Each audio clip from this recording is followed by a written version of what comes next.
Hi, I'm Meng from Tokyo. In this video, I will share the top 9 new things you should know before traveling to Japan in late 2025 and early 2026. Here, I'll cover key updates like upcoming SUICA changes, the new Year Shinkansen reservation-only period, and record-breaking tourist numbers. We also offer private tours in Tokyo, Osaka, and Kyoto, so feel free to contact us through the link below. Alright, then let's go! Number 1. SUICA will change. JR East Japan has announced that it will update mobile SUICA and launch a new code payment service called TEPPEI starting in fall 2026. This is an important update for anyone planning to visit Japan multiple times or live here long-term. If you're unfamiliar with mobile SUICA, please check out this previous video first. There are 4 main points you should know. First, TEPPEI will be integrated directly into the existing mobile SUICA and mobile Pasmo apps. There's no need to install a new app or create a separate ID. You'll be able to use code payments right from the home screen of the app you already use. The fact that SUICA and Pasmo will now be connected through the same code payment system is also a significant change. Second, it will support higher payment amounts. Previously, transportation IC cards had a charge limit of 20,000 yen, but with TEPPEI you can charge up to 300,000 yen, which means you can use it for purchases that exceed 20,000 yen. Third, money transfer and charging functions will be enhanced. You'll be able to send your TEPPEI balance to family and friends and transfer balances between mobile SUICA and mobile Pasmo. Fourth, it will integrate with online payments and local campaigns. This is a campaign-style service aimed at people living in Japan, so it's not really relevant for travelers. As I mentioned in a previous video, the SUICA Penguin is graduating, and now mobile SUICA itself is evolving. It will be interesting to see just how convenient life becomes with TEPPEI once it launches. Number 2. Tokyo Hotel Tax Hike. In Japan, a lodging tax may apply when staying at hotels or ryokan inns. This tax is collected by the hotel or ryokan and is often included in the total accommodation fee. The rules for this lodging tax are set to change significantly in Kyoto and Tokyo. In Kyoto, the lodging tax is expected to increase starting in March, potentially reaching up to 10,000 yen, approximately $64 per person per night. Meanwhile, in Tokyo, the tax is currently not applied for stays under 10,000 yen. And a flat 200 yen is charged for stays of 15,000 yen or more, regardless of the actual room rate. However, going forward, the tax-free threshold will be raised from 10,000 yen to 13,000 yen, and for stays above that amount, a flat 3% lodging tax will be applied to the room rate. For example, a 15,000 yen room would incur 450 yen in tax, while a 100,000 yen luxury hotel room would see 3,000 yen added as tax. In other words, it's easier to think of it this way. The more expensive the hotel, the higher the lodging tax you pay. Implementation is scheduled for fiscal year 2027, so it's still a little way off. However, if you have a luxury hotel you've always wanted to stay at, going before the new system starts might be a bit more economical than in the future. Number 3. Record-breaking tourists. By 2025, the number of visitors to Japan is projected to exceed 40 million. So, what does this mean for you? In short, Japan is becoming a great value but very crowded country. With the yen remaining weak, Japan still looks cheap when converted into dollars or euros. However, this also means that popular areas and peak seasons will see even bigger crowds, higher hotel prices, and reservations that are harder to get. So, here's what I recommend. Try to visit famous tourist spots on weekdays whenever possible. Then on weekends, when many Japanese people also travel, focus on lesser-known areas or local neighborhood walks instead. For example, you could visit Asakusa, Tokyo Skytree, and Shibuya all together on a weekday and then spend the weekend exploring old downtown areas or local hot spring towns where there are fewer crowds. By simply shifting your travel days, destinations, and timing like this, you can significantly reduce crowd stress and enjoy your trip to Japan much more. Number 4. Measures for trash bin shortages. In Japan today, the issue of there not being enough trash cans is often discussed. The background to this is that after the 1995 subway sarin attack, placing trash cans in public spaces came to be seen as a security risk and their numbers were gradually reduced. As part of this trend, the number of trash cans and the places where they're installed have also decreased in train stations and at convenience stores. To be honest, convenience stores and restaurants also have their own reasons for not wanting to provide many trash cans. People who aren't customers often bring trash from outside and dump it there without permission. On the other hand, with the increase in inbound tourism, cases where people simply throw trash on the street because they can't find a trash can in the first place have become more noticeable. This problem is particularly severe in the busy nightlife districts of Tokyo and Osaka. In response, Shibuya Ward has launched new countermeasures.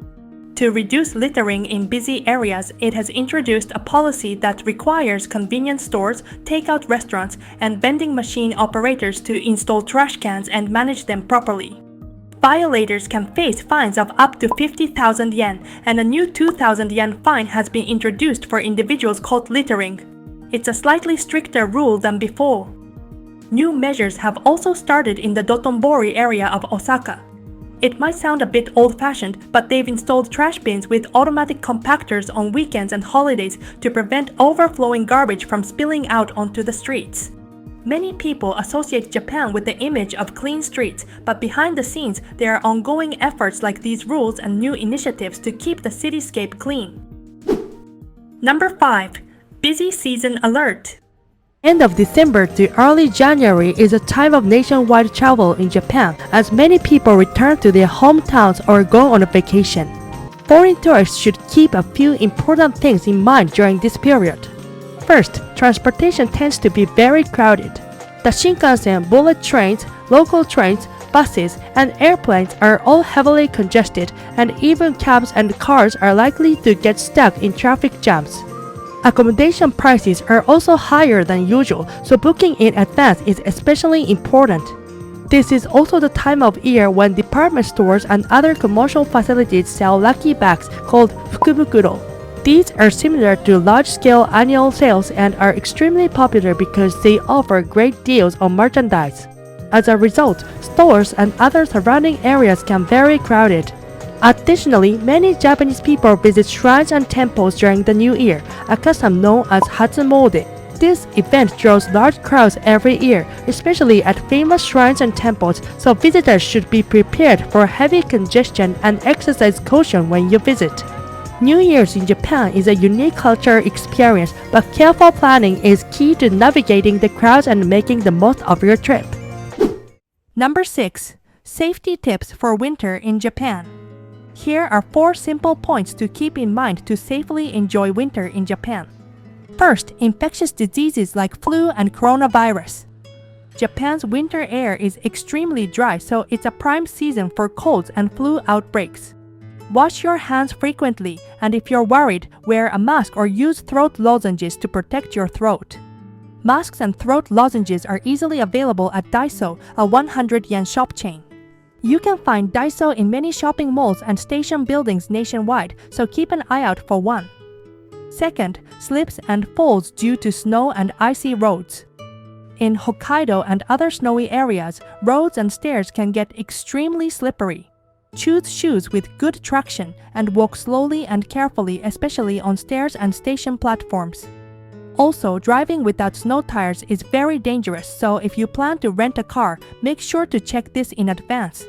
Third, delays and cancellations in public transportation. Japanese trains are famous for their punctuality, but in winter, snow, strong winds, and icy roads can cause flights and trains to be delayed or cancelled. On top of that, outbreaks of flu or coronavirus can lead to driver shortages, which may result in bus and train service being suspended. Especially when you're traveling from Tokyo to other areas by Shinkansen or limited express trains, try not to pack your schedule too tightly. If you allow a little extra time, you'll feel much more relaxed. Fourth, be mindful of sudden temperature changes known as heat shock. In Japan, your room can be warm, but hallways or bathrooms can suddenly feel very cold. Most standard hotels have reliable heating and air conditioning, so it's usually not a big problem. However, in older ryokan inns or home-style accommodations, there can be big temperature differences between rooms. When taking a bath, don't jump straight into very hot water. Instead, slowly ease your body into the bath. Number 7. Tokyo Winter Lights. Starting in November, here are 3 must-see winter illuminations in Tokyo. First, Tokyo Mega Illumi at Oi Racecourse. It runs November 1st, 2025 to January 11, 2026 and opens only on non-race nights. The bus track transforms into a glowing garden. Unlike many free lights up, this one charges admission weekdays 1,000 yen for adults, 500 yen for children, with higher prices on weekends and holidays. Next, the classic Marunouchi illumination. From the area around Tokyo Station down Marunouchi Nakadori, about 1.2 km of trees simmer in champagne gold. The season runs November 13, 2025 to February 15, 2026.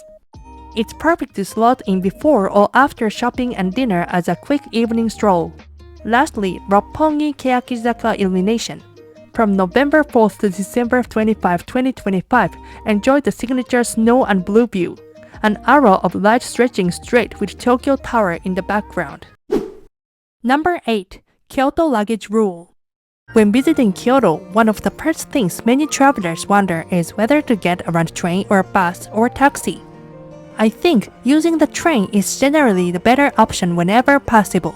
But in Kyoto, many of the main tourist spots are not easy to reach by train alone, which is why so many visitors end up using the bus. Buses are affordable and convenient, especially if you're not traveling solo or as a pair, but keep in mind that buses in Kyoto can get extremely crowded, and since they stop at multiple locations along the way, it often takes much longer to reach your destination compared to taking a taxi. If you are traveling with family or in a group, or if your budget allows, taking a taxi will make your trip much more comfortable. It saves time, reduces stress, and allows you to enjoy tourist spots at a more relaxed pace. That said, if you still plan to use the bus to save money, there are a few important things to keep in mind. First, don't bring large suitcases or bulky luggage. On busy routes, drivers may refuse boarding if your luggage takes up too much space. Also, if you miss a bus, the next one might not come for 30 minutes or more, so be sure to allow extra time in your schedule.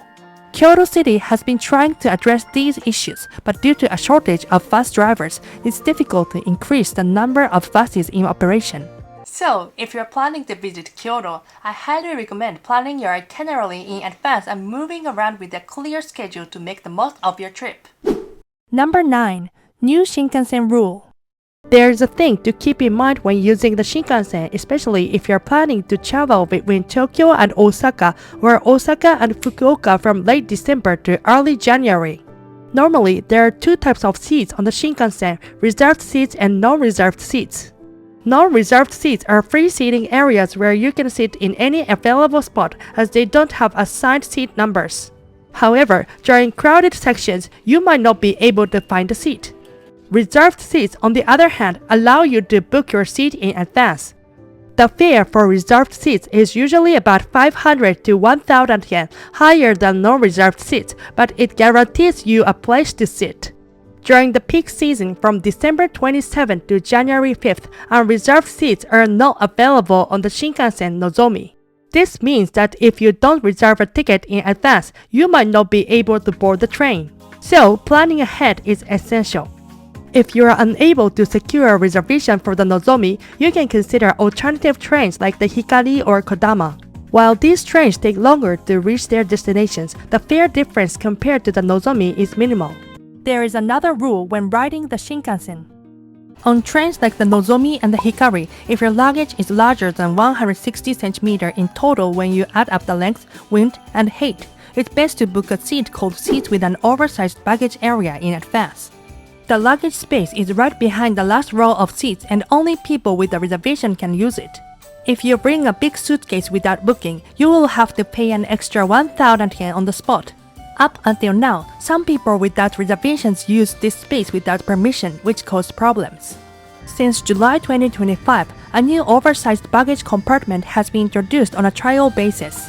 It's free to use and works on a first-come, first-served basis, so there's no guarantee you will get the spot. That's why making a reservation online ahead of time is still the safest option. For more details, watch my Shinkansen travel guide video. I explain everything step by step. That's all for today. Don't forget to subscribe and hit the like button. See you at the next video.